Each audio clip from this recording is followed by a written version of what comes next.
What was the goal of the Challenger mission, and what was it trying to accomplish? Okay, well, I'll go back the other way. The goal itself, there was a teacher in space on board, but that wasn't, that was just kind of the thing that got all the headlines.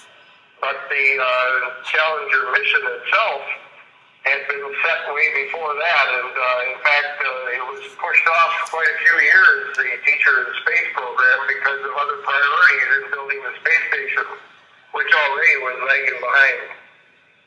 Who organized and financed the Challenger mission? NASA is the organizer, and the finances were, of course, from the government, or the appropriations in NASA. Do you have any special connections to the Challenger mission?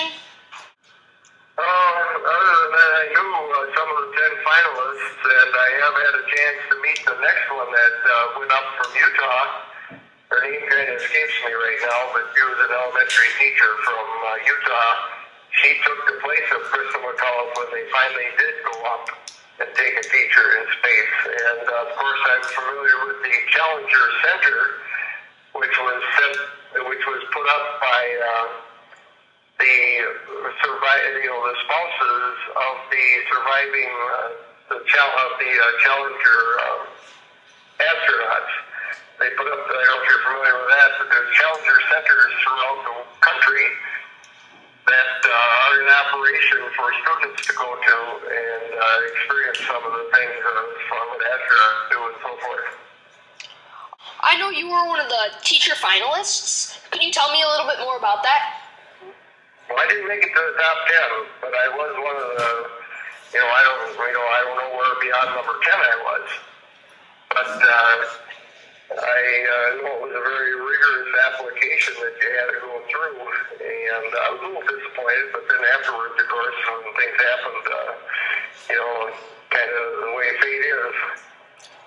Is there anything you had to go through to be one of the kind of finalists? The first application, Aaron, that I did, it was all a written application, and then from those written applications, they picked 10, and those 10 went down to, I think it was to Cape Kennedy or Houston, one or the other, and then they went through more interviews, and then the top 2 that I recall, the top 2, the one who did go up, and then Crystal McCullough, of course, and then the other gal, and I can't think of her name right now, but she was a teacher from Utah, and she finally did go up.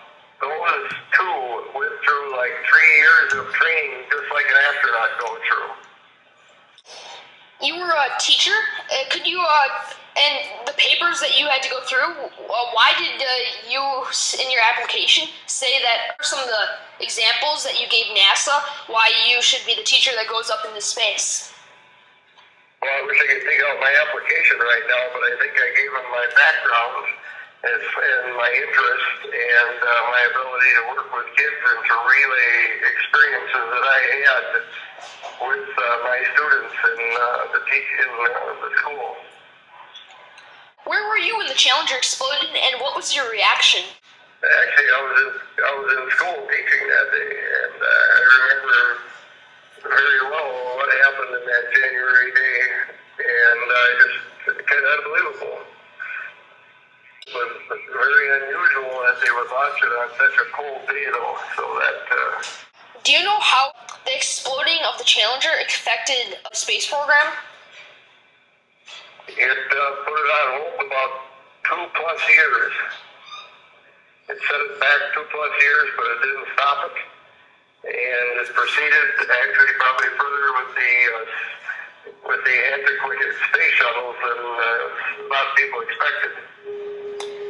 Do you know what caused the Challenger to explode?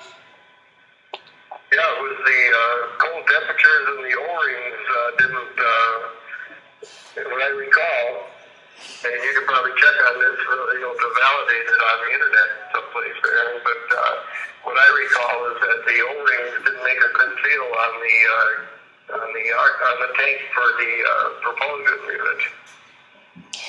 Is there anything else that you would like to tell me about the Challenger or the mission?